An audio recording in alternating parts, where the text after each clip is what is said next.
Hello students, welcome to my channel never stable.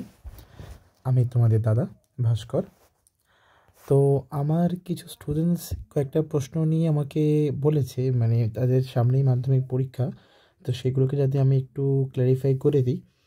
তো সেটা ছিল এটা নিয়ে যে বন্ধন শক্তি এই জিনিসটা কি, আর ছিল আলেয়া এই জিনিসটা কি। তো এই জিনিস দুটোকে আমি একটু এক্সপ্লেন করছি এবং তার সঙ্গে আমি চেষ্টা করব এটার মধ্যে আর এটার মধ্যে যদি কোনো কিছু সাইড কিছু বলে দেওয়া যায় যেগুলো আর একটু ইম্পর্ট্যান্ট হবে সেটা আমি বলে দেওয়ার চেষ্টা করছি, ঠিক আছে? দেখো, বন্ধন শক্তি এটা আমাদের যে চ্যাপ্টার থেকে আসে সেটা হচ্ছে আমাদের পরমাণুর নিউক্লিয়াস। এই চ্যাপ্টারে আমরা এই প্রশ্নটাকে পেয়ে থাকি যে বন্ধন শক্তি বা বাইন্ডিং এনার্জি। ভালো করে মন দিয়ে শুনবে যে বন্ধন শক্তি বলতে আমরা কি বুঝি। দেখো, প্রথমত একটা কথা জেনে রাখো যে পরমাণুর মধ্যে দুটি কণা আমরা ক্লাস 10-এর সিলেবাসে জানবো। একটা হচ্ছে আমাদের প্রোটন আর একটা হচ্ছে আমাদের কিন্তু নিউট্রন। মানে এই দুটো জিনিসপত্র নিয়ে, এই দুটো কণা নিয়েই কিন্তু আমাদের পরমাণু নিউক্লিয়াস চ্যাপ্টারে পড়াশোনা। এবং যেখানে আমরা দেখব যে এই প্রোটন আর নিউট্রনের মধ্যে থেকে নিউট্রন থেকে আমাদের আলফা, বিটা এবং গামা কণা নিঃসৃত হয়, যে ঘটনাকে আমরা কি বলি, তেজস্ক্রিয়তা বলি। এবং আলফা, বিটা, গামা এটাকে আমরা তেজস্ক্রিয় বিঘটন বলি। এবং এর ফলেই আমাদের বাইন্ডিং এনার্জির যে কনসেপ্ট এখান থেকে আসছে। কিভাবে আসছে মন দিয়ে শোনো। দেখো, আমরা বেসিক্যালি এই যে পরমাণু নিউক্লিয়াসের যে ঘটনাটা পড়ি, যে রেডিও অ্যাক্টিভিটি, মন দিয়ে শুনে রাখো, প্রত্যেকটা পয়েন্টে থেকে শর্ট কোয়েশ্চেন আসতে পারে। যে রেডিও অ্যাক্টিভিটি এই ঘটনাটা আমাদের কোথাকার ঘটনা না নিউক্লিয়াসের ঘটনা। এবার সেই নিউক্লিয়াসটা কেমন নিউক্লিয়াস হতে হবে? প্রথমত খুব একটি ভারী নিউক্লিয়াস হতে হবে। কেমন নিউক্লিয়াস হতে হবে? খুব ভারী নিউক্লিয়াস। যেমন ধরো ইউরেনিয়াম 92-235। তাহলে বেসিক্যালি এখানে দেখো প্রোটন কটা আছে? 92।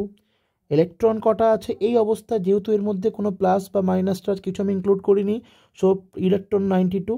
বাট যদি আমি নিউট্রনের কথা বলি সেটা হবে 235 মাইনাস 92। তার মানে প্রায় তোমাদের 2, 3, 4, 143। তাহলে নিউট্রন দেখো কত আছে? 143টা। তাহলে এই যে এক্সট্রা নিউট্রন আমার কাছে আছে, এই এক্সট্রা নিউট্রন থাকার কারণে কিন্তু এর মধ্য থেকে অল টাইম একটা ডিকে হয়। কি হয়? ডিকের বাংলা হচ্ছে বিঘটন। এবার কী বিঘটন হয়? সেই বিঘটনটা 3টে ফর্মে আসে। একটা হচ্ছে আলফা, একটা বিটা, একটা গামা। আলফা দেখতে কেমন হয়? 2He4। এটা দেখতে কেমন হয়? -1E0। এটা কোনো রিপ্রেজেন্টেশন নেই, কারণ এটা হচ্ছে অনলি একটা রেডিয়েশন। এটা মনে রাখবে, গামা শুধুমাত্র কিন্তু একটা রেডিয়েশন বা একটা কি বলবো, রশ্মি, মানে রে, এটা যার মধ্যে শুধুমাত্র কি আছে? এনার্জি আছে। এটার কোনো মাস আমরা ধরবো না, এটাকে আমরা শুধু রেডিয়েশন হিসাবে চিনব, ঠিক আছে? এবারে আমরা আসি কি হচ্ছে ব্যাপারটা। দেখো, ভালো করে বোঝো। তাহলে আমার কাছে যদি একটা এক্স নিউক্লিয়াস থাকে, সেটাকে আমরা এভাবে রিপ্রেজেন্ট করি যে জেড এক্স এ, যেখানে জেডটাকে আমরা কি বলি? অ্যাটমিক নাম্বার,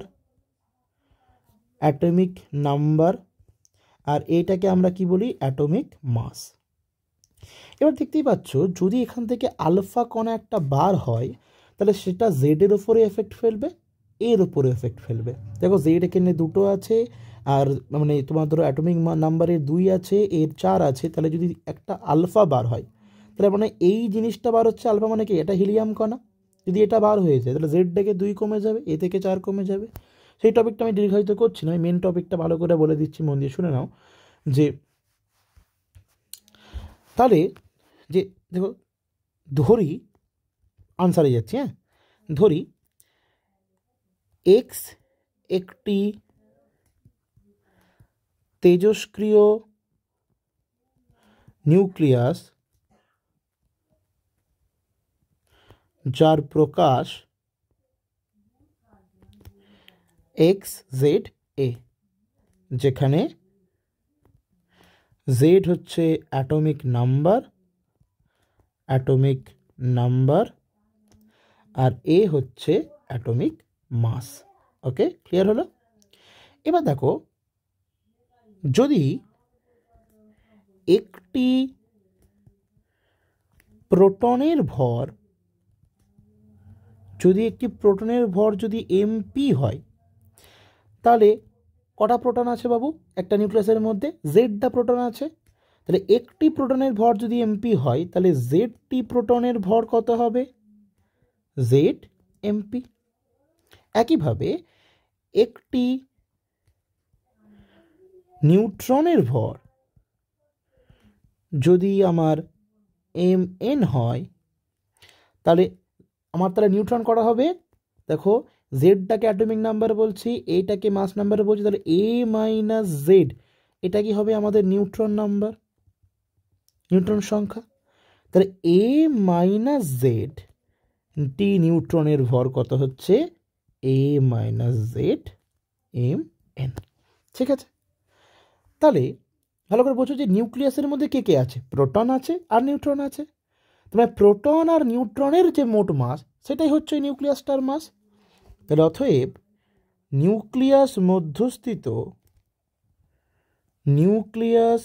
মধ্যস্থিত প্রোটন ও নিউট্রনের মোট ভর কত হবে? Z M P plus A minus Z M N, এটা হবে। এবার ধরো আমি কি বলেছি, এক্সটা কি? একটা তেজস্ক্রিয় নিউক্লিয়াস।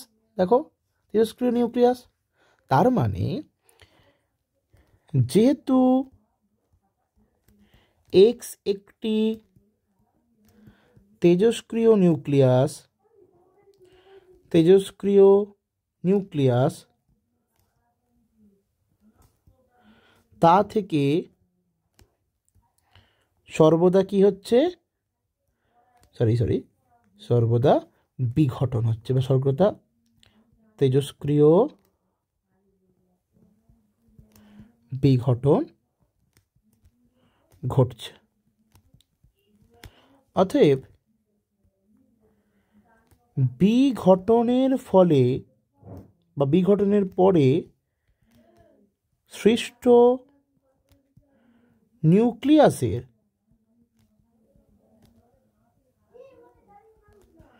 ভর ক্যাপিটাল এম হলে, তোমরা বুঝতে পারছো যে ক্যাপিটাল এমটা কি হচ্ছে? যে বিঘটনের পরে নিউক্লিয়াসের ভর, তাহলে বিঘটনের পরে নিউক্লিয়াসের ভর যদি এম হয়, তাহলে বুঝতেই পারছো বিঘটন মানে কি? আলফা বিটা এরা বেরিয়েছে, তার মানে আলফা বিটা যদি বেরিয়ে যায়, তাহলে এম এর মানটা নিশ্চয়ই কমেছে, হ্যাঁ কি না? হলে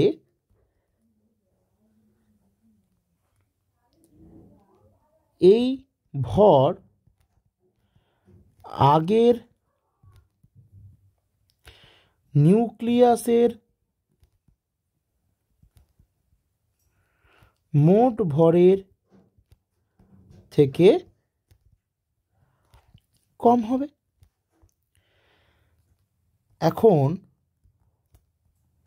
ওই নষ্ট ভরকে বলা হয় ভর ত্রুটি, যা ডেল্টা এম দ্বারা প্রকাশ করা হয়। দেখো এর মধ্যে দুটো আনসার আসছে, তাহলে অতএব ডেল্টা এম এর ভ্যালুটা কত হবে? Z M P plus A minus Z M N minus capital M. তাহলে এই মাসটা নষ্ট হলো। এবার আমরা কি জানি যে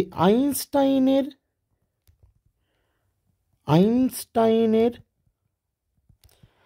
আপেক্ষিকতাবাদ তত্ত্ব অনুসারে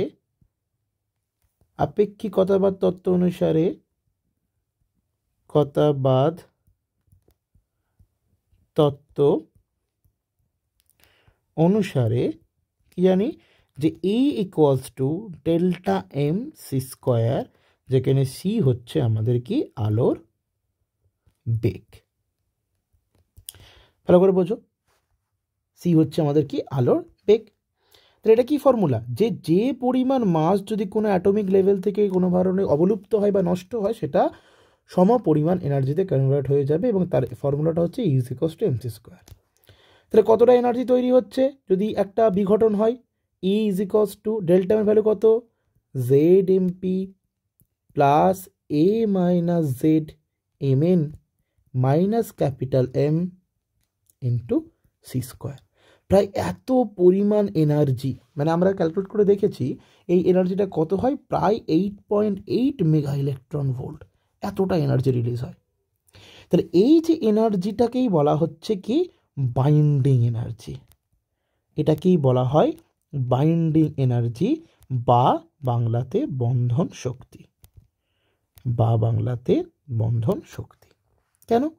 কারণ ভালো করে বোঝো যে একটা নিউক্লিয়াস আমার কাছে ছিল, সেই নিউক্লিয়াসটা ভেঙে বা যখন বিঘটন হলো, বিঘটন হয়ে যে অন্য একটা নিউক্লিয়াস তৈরি হলো, যে অন্য নিউক্লিয়াস তৈরি হলো তার যে মাস, এটাকে ধরো যে আমি M1 বলি, যদি এটাকে M2 বলি, তাহলে M2 গ্রেটার দ্যান M1, তার মানে এখানে একটা ডেল্টা এম তৈরি হয়েছে, মানে ডেল্টা এম পরিমাণ কি নষ্ট হয়েছে। তার ফলে এই যে ডেল্টা এল নষ্ট হয়েছে, তার ফলে ওই এনার্জিটা মানে এই মাসটা এনার্জিতে কনভার্ট করে গেছে, এনার্জিতে কনভার্ট করে গেছে। বোঝা যাচ্ছে? তার মানে ভালো করে বোঝো যে এর ভেতরে যে আমার নিউক্লিয়নগুলো ছিল, মানে প্রোটন ছিল, যে নিউট্রন ছিল, মানে যে কণাগুলো ছিল, যখন এই নিউক্লিয়াসটা ভাঙবে এরা কি স্বাধীন কণায় পরিণত হয়ে যাবে কিছু সময়ের জন্য, হ্যাঁ কি না? এরা কিছু সময়ের জন্য স্বাধীন কণায় পরিণত হয়ে যাবে। তার মানে যেমন এরা ভেঙে এই এনার্জিটা তৈরি করছে, এই এনার্জিটা তৈরি করছে, তেমনি এই এনার্জিটা যদি কোনো নিউক্লিয়াসকে দেয়া যায়, সেই নিউক্লিয়াসটা এমনি ভেঙে যাবে। কারণ এটা ভেঙে যদি এই এনার্জি তৈরি হয়, তাহলে এই এনার্জি যদি এটাকে গোটা অবস্থায় দেওয়া যায় তাহলে এটা ভেঙে যাবে। তাহলে অর্থাৎ এই পরিমাণ, কোন পরিমাণ, যে পরিমাণ তৈরি হলো এনার্জি, এই পরিমাণ শক্তি কোনো নিউক্লিয়াসকে দিলে তার মধ্যস্থিত নিউক্লিয়নগুলি স্বাধীন কণায় পরিণত হবে। আর এই শক্তিকেই বলা হয়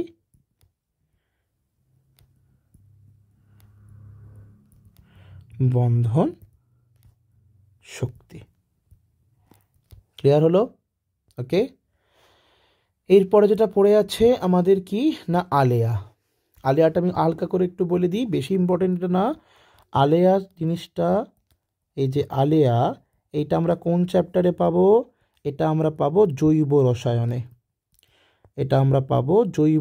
যে চ্যাপ্টার আছে সেই চ্যাপ্টারে আমরা কি পাবো, যে না সবথেকে সরল হাইড্রোকার্বনকে, এইটা আরেকটা কোয়েশ্চেন, তার উত্তরে একে যাবে, সবথেকে সরল হাইড্রোকার্বন সেটা হচ্ছে আমাদের মিথেন। মিথেনে কার্বন এরকম থাকে, এইটা হাইড্রোজেন, এইটা একটা হাইড্রোজেন, এটা একটা হাইড্রোজেন, এটা একটা হাইড্রোজেন। এর আকার কেমন হয়? চতুস্তলক। কেমন আকার হয়? চতুস্তলক আকার হয়। এবং এর এক একটা কোণের মান, মানে এটা হাইড্রোজেন কার্বন হাইড্রোজেন, মানে এই হাইড্রোজেন, এই সি, এই হাইড্রোজেন, তাহলে এটা একটা অ্যাঙ্গেল ক্রিয়েট করে। এটার মান কত হয়? 109 ডিগ্রি 28 মিনিট তার মান এটা হয়। ঠিক আছে, এবার মন দিয়ে শুনো, এর সম্পর্কে আরও কি কথা বলা যায়, যে এটা একটা সম্পৃক্ত হাইড্রোকার্বন।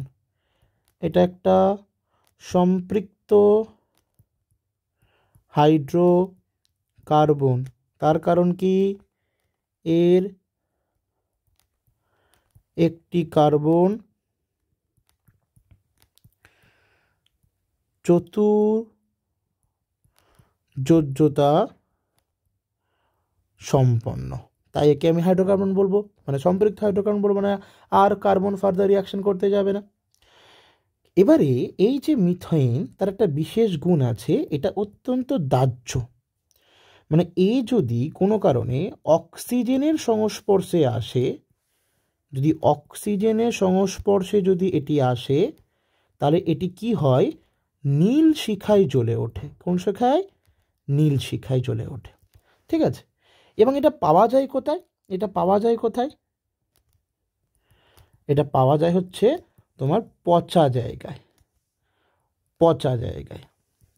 ভালো করে বোঝো, ধরো মাঠ ঘাট, এই হচ্ছে তোমার আল, আলের পাশাপাশি তোমার এরকম ছোটো ছোটো ছোটো ছোটো ডোবা থাকে, এটা ডোবা। সেই ডোবাতে কি হয়, সমস্ত নোংরা আবর্জনা পড়ে, নোংরা আবর্জনা পড়ে। এবার এই নোংরা আবর্জনার মধ্যে তোমার এই CH4টা তৈরি হয়। CH4 যখন তৈরি হবে, সে আস্তে আস্তে বাতাসে উঠবে, বাতাসে উঠবে, বাতাসে উঠবে। বাতাসে কি আছে? অক্সিজেন আছে। তাহলে সেখানেই এই যে CH4 প্লাস অক্সিজেনের মধ্যে যখনই রিয়াকশান হবে, সেখানে কি তৈরি হবে? একটা নীল শিখা তৈরি হবে। এটা কি তৈরি হবে? নীল শিখা তৈরি হবে, মানে আগুন জ্বলে উঠবে, যেটা বাতাসে জ্বলবে, বাতাসে কন্টিনিউ জ্বলবে। এটাকেই যারা আল থেকে হেঁটে হেঁটে যায়, তারা এটাকে দেখে যদি হট করে আগেকার যুগে দেখে কী মনে করতো? যে এটা একটা ভূত। কী মনে করতো? ভূত, ঘোস্ট মনে করতো। ন্যাচারালি হুট করে যদি দেখে কী মনে করে? ভূত মনে করতো। তাই এটার নাম হয়ে গেছে আলেয়ার ভূত।